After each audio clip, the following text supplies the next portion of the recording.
हमें अखलाकियात का दर्स दे दें, हमें अखलाकियात का दर्स देने के लिए कहा गया।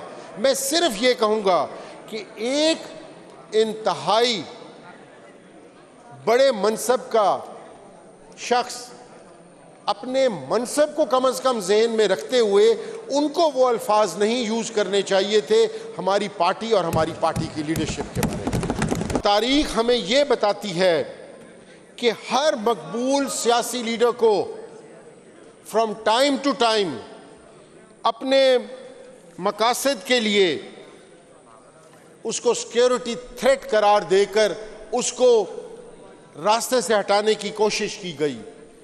यही अल्फाज यहाँ बैठे हैं अली हैदर गिलानी साहब, क्या जुल्फ़िकार अली भुट्टो के लिए इस्तेमाल नहीं हुए? क्या यही अल्फाज बेनज़ीर भुट्टो शहीद के लिए अल्फाज इस्तेमाल नहीं हुए? कि आप जब एक सबसे बड़ी पॉलिटिकल पार्टी और उसके पूरी दुनिया के अंदर और स्पेशली उम्मत मुसलमा के अंदर जो सबसे पॉपुलर लीडरशिप है, जब आप उसको दीवार के साथ लगाएंगे तो क्या आप मुल्क का भला कर रहे हैं या मुल्क को आप फिर अंधेरी रात में धकेल रहे हैं? मैं सर यहाँ पर एक बात कहूँगा स्पीकर साहब, विद योर ड्यू अटेंशन, कि हमें जज्बात से नहीं तारीख से सबक हासिल करना चाहिए।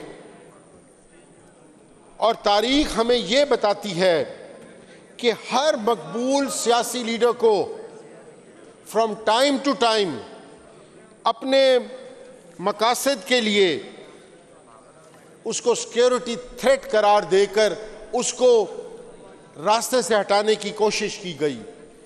यही अल्फाज यहाँ बैठे हैं अली हैदर गिलानी साहब, क्या जुल्फ़िकार अली भुट्टो के लिए इस्तेमाल नहीं हुए?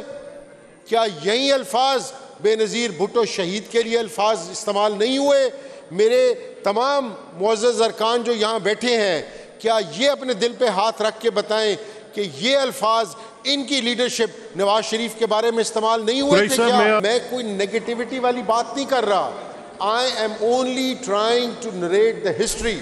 और यहाँ पर बैठे हुए पीपल्स पार्टी के अरकान भी, यहाँ बैठे हैं नून लीग के अरकान भी, यहाँ पीटीआई के लोग बैठे हुए हैं। मैं सिर्फ और सिर्फ जो आप लोगों को बताने की कोशिश कर रहा हूँ कि that is how it has been happening.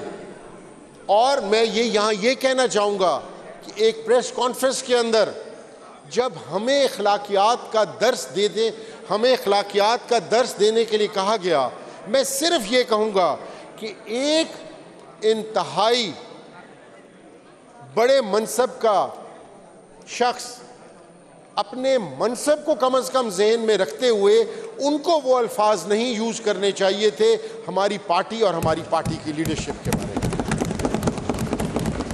Sir, हमारा लीडर चेयरमैन इमरान खान तो ये कहता है और बरमला कहता है कि ये फ़ौज भी हमारी और ये मुल्क भी हमारा।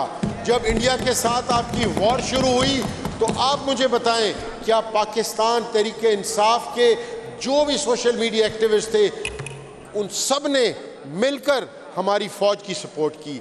मैं जब और ये हमारे चेयरमैन इमरान खान साहब का हुक्म था, जब इमरान खान कहता है कि फ़ौज भी हमारी और ये मुल्क भी हमारा, तो मैं रिक्वेस्ट करूँगा इस्टेब्लिशमेंट को कि वो भी सारी सियासी जमातों को एक निगाह से देखें। हमारे लिए सब काबिल एहतराम है, सारों को एक निगाह से देखें, क्योंकि सर वक्त बदल चुका है, वक्त यहाँ बदल चुका है। आप 1980s और 70s की दिहाई में नहीं रह रहे कि जहाँ पर आपको एक प्रिंट मीडिया था, यहाँ सोशल मीडिया है। सोशल मीडिया जो है वो हर चीज़ को कैप्चर कर रहा है और वो चीज़ जो आप नहीं भी दिखाना चाहते वो भी अवाम पब्लिक तक उसकी रसाई है।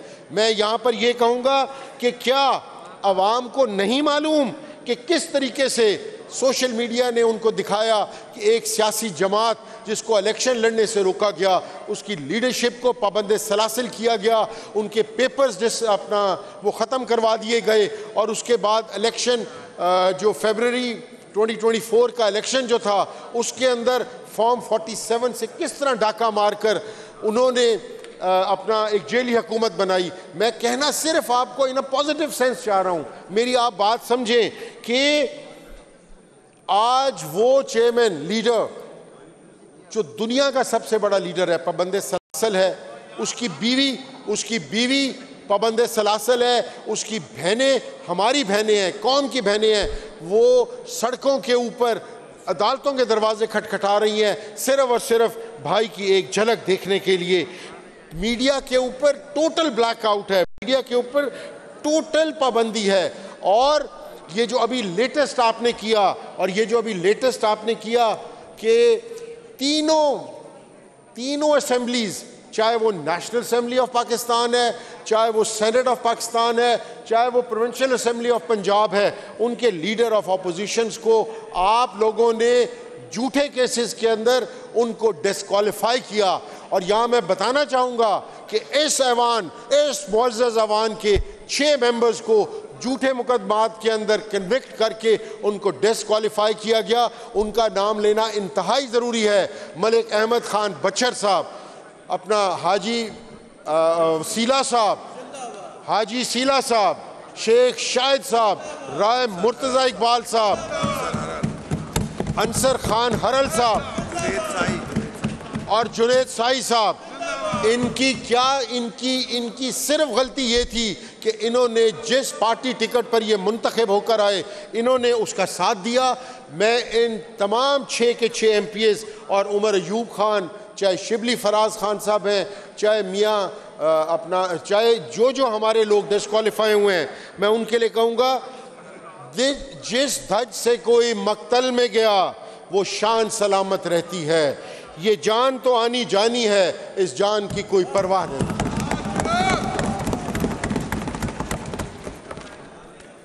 हमारी जमात ने, मैं on the floor of the house कह रहा हूँ, कभी भी वायलेंस को प्रमोट नहीं किया। उल्टा हमारी जमात की लीडरशिप और मैं as a leader of opposition और हर leader of opposition in every assembly has been passing the request of our leadership कि आप 9th मई हो, चाहे 24th 26th नवंबर हो, आप जुडिशल अपना कमीशन बनाएं और इसकी इंक्वायरी करें ताकि दूध का दूध और पानी का पानी सामने आए। लेकिन आज की तारीख तक हकीकत मानों पे इस पे कोई तवज्जो नहीं दी गई। मैं यहाँ पर आपको बताऊंगा, स्पीकर साहब, आपकी तवज्जो यहाँ बहुत ज़रूरी है कि फॉर्म 47 की जेली जो MPs हैं और जो हुकूमत है, ये खुद एस्टेब्लिशमेंट के पीछे छुपते हैं छुपते हैं अपने इक़्तिदार को तूल देने के लिए। इनके हाथ करप्शन से, इनके हाथ बैड गवर्नेंस से। आपके नुमाइंदे जवाब दे रहे हों, उन्होंने जो 4-5 बातें की हैं, क्या इसमें इतनी को मुश्किल है जिस पर आप लोग यहाँ फ़ौरन नीचे से हुल्लड़बाजी शुरू कर देते हैं? भाई ठीक है, अगर मुकदमे हैं 9 मई के, बताएं क्यों हैं और कैसे हैं। आपने उनको कैदो बंद में रखा है तो बताएं क्यों और कैसे हैं।